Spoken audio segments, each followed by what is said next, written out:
வணக்கம். It's diff radio வழங்கும் அமரர் கல்கியின் பொன்னியின் செல்வன் முதல் பாகம் புதுவெள்ளம்.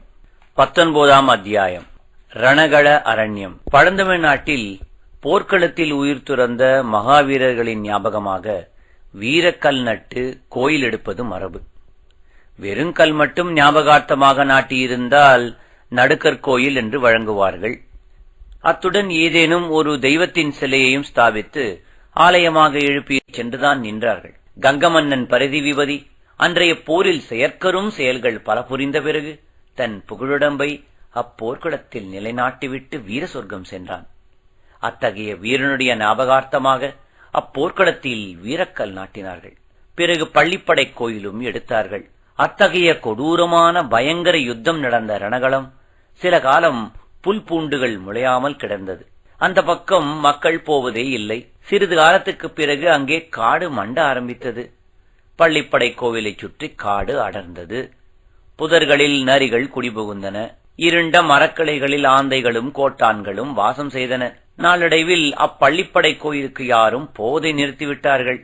எனவே கோயிலும் நாளுக்கு நாள் தகர்ந்து போய் வந்தது. நமது கதை நடக்கும் காலத்தில் பாழடைந்து கிடந்தது. இத்தகைய பாழடைந்த பள்ளிப்படை கோயிலுக்கு இருட்டுகிற நேரத்தில் ஆழ்வார்க்கடியான் வந்து சேர்ந்தான். அக்கோயிலின் மேல் மண்டப விளிம்பில் அமைந்த காவல் பூதகணங்கள் அவனை பயமுறுத்த பார்த்தன. ஆனால் அந்த வீர வைஷ்ணவ சிகாமணியா பயப்படுகிறவன் பள்ளிப்படை கோயில் மண்டபத்தின் மீது தாவி ஏறினான். மண்டபத்தின் மீது கவிந்திருந்த மரக்கிளையின் மறைவில் உட்கார்ந்து கொண்டான். நாலாபுரமும் கவனமாக பார்த்து கொண்டிருந்தான். அவனுடைய கண்கள் அடர்த்தியான இருளை கிழித்துக் கொண்டு பார்க்கும் சக்தியை பெற்றிருந்தன. அவனுடைய செவிகளும் அவ்வாறே மிக மெல்லிய ஓசையையும் கேட்கக்கூடிய கூர்மை பெற்றிருந்தன. இருட்டி 1 நாழிகை, 2 நாழிகை, 3 நாழிகையும் ஆயிற்று. சுற்றிலும் சூழ்ந்திருந்த அந்தகாரம் அவனை அடியோடு அமுக்கி மூச்சு திணறச் செய்தது.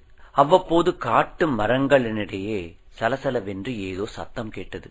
அதோ ஒரு மர நாய் மரத்தின் மேல் ஏறுகிறது. அதோ ஒரு ஆந்தை உருமுகிறது. இந்த பக்கம் ஒரு கோட்டான் கூவுகிறது.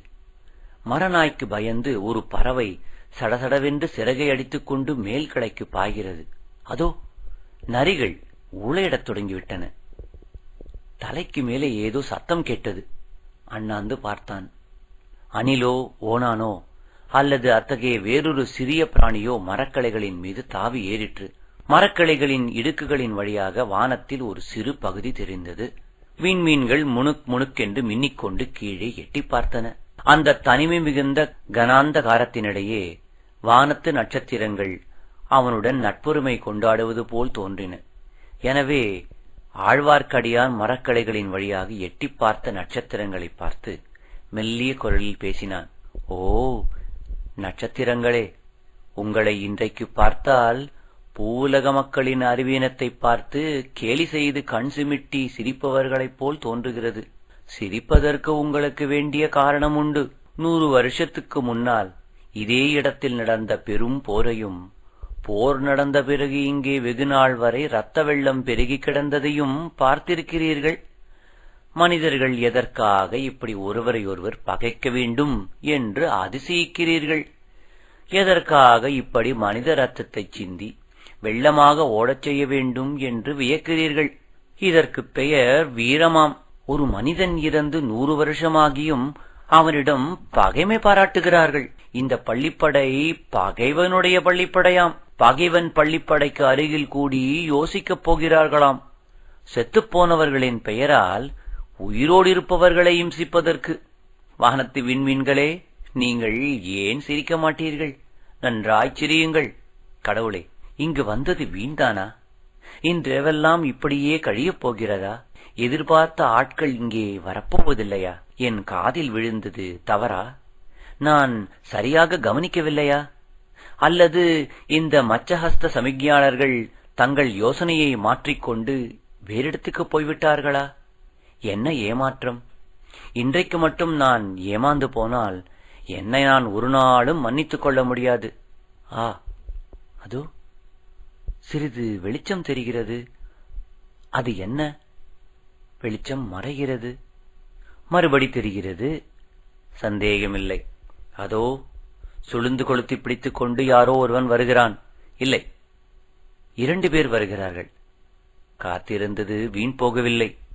வந்தவர்கள் இருவரும் பள்ளிப்படையை தாண்டிக் கொண்டு சிறிது அப்பால் போனார்கள். அடர்ந்த காட்டுக்கு மத்தியில் சிறிது இடைவெளி இருந்த இடத்தில் நின்றார்கள். ஒருவன் உட்கார்ந்து கொண்டான். கையில் சுளுந்து வைத்திருந்தவன் சுற்றும் முற்றும் பார்த்துக் கொண்டிருந்தான். யாருடைய வரவையோ அவன் எதிர்பார்த்தான் என்பதில் சந்தேகமில்லை. சற்று நேரத்துக்கெல்லாம் இன்னும் 2 பேர் வந்தார்கள். அவர்கள் இதற்கு முன் இந்த இடத்துக்கு வந்தவர்களாக இருக்க வேண்டும். இல்லாவிட்டால் இந்த இருளில் அடர்ந்த காட்டில் வழி கண்டுபிடித்துக் கொண்டு வர முடியுமா? முதலில் வந்தவர்களும் பின்னால் வந்தவர்களும் ஏதோ பேசிக் கொண்டார்கள். ஆனால் ஆழ்வார்க்கடியான் காதில் அது ஒன்றும் விழவில்லை. பிறகு இன்னும் 2 பேர் வந்தார்கள். முன்னால் வந்தவர்களும் கடைசியில் வந்தவர்களும் ஒருவருக்கொருவர் பேசிக் கொண்டார்கள். கடைசியாக வந்தவர்களில் ஒருவன் கையில் ஒரு பை கொண்டு வந்திருந்தான். அதை அவன் அவிழ்த்து அதனுள் இருந்தவற்றை கொட்டினான். சுளுந்து வெளிச்சத்தில் தங்க நாணயங்கள் பளபளவென்று ஒளிர்ந்தன. கொட்டிய மனிதன் பைத்தியம் பிடித்தவனைப் போல் சிரித்து, நண்பர்களே, சோழ நாட்டு பொக்கிஷத்தைக் கொண்டே சோழ ராஜ்யத்துக்கு உலவைக்கப் போகிறோம். இது பெரிய வேடிக்கை அல்லவா என்று சொல்லிவிட்டு மறுபடியும் கலகலவென்று சிரித்தான். ரவிதாசரே, இரைச்சல் போட வேண்டாம், கொஞ்சம் மெதுவாக பேசலாம் என்றான் ஒருவன். ஆஹா, இங்கும் இப்படி பேசினால் என்ன? நரிகளும் மரநாய்களும் கூகைகளும் கோட்டான்களும் தான் நம் பேச்சை கேட்கும். நல்ல வேளையாக அவை யாரிடமும் போய் சொல்லாது என்றான் ரவிதாசன். இருந்தாலும் கொஞ்சம் மெதுவாக பேசுவதே நல்லதல்லவா? பிறகு அவர்கள் மெல்ல பேசத் தொடங்கினார்கள். ஆழ்வார்க்கடியானுக்கு அவர்களுடைய பேச்சை கேட்டறியாமல் மண்டபத்தின் பேரில் உட்கார்ந்திருப்பது வீண் என்று தோன்றியது. மண்டபத்திலிருந்து இறங்கி கூட்டம் நடக்கும் இடத்திற்கு அருகில் நின்று ஒட்டு கேட்டே தீர வேண்டும். அதனால் விளையும் அபாயத்தையும் சமாளித்துக் கொள்ள வேண்டும். இவ்விதம் எண்ணி ஆழ்வார்க்கடியான் மண்டபத்திலிருந்து இறங்க முயன்ற போது மரக்கிளைகளில் அவன் உடம்பு உராய்ந்ததால் சலசலப்பு சத்தம் உண்டாயிற்று. பேசிக் கொண்டிருந்த மனிதர்களில் இருவர் சற்றென்று குதித்து, யார் அங்கே என்று கர்ஜித்தார்கள். ஆழ்வார்க்கடியானுடைய இதய துடிப்பு சிறிது நேரம் நின்று போயிற்று. அவர்களிடம் அகப்பட்டுக் கொள்ளாமல் தப்பி ஓடுவதைத் தவிர வேறு வழியில்லை. ஓடினாலும் காட்டில் சலசலப்பு சத்தம் கேட்கத்தானே செய்யும். அவர்கள் வந்து தன்னை பிடித்து விடலாம் அல்லவா? அச்சமயத்தில் கோட்டான் ஒன்று சப்பட்டையை விரித்து உயர்த்து அடித்துக் கொண்டதுடன் ஊம் ஊம் என்று உருமியது. இத்துடன் 19ஆம் அத்தியாயம் நிறைவு பெறுகிறது.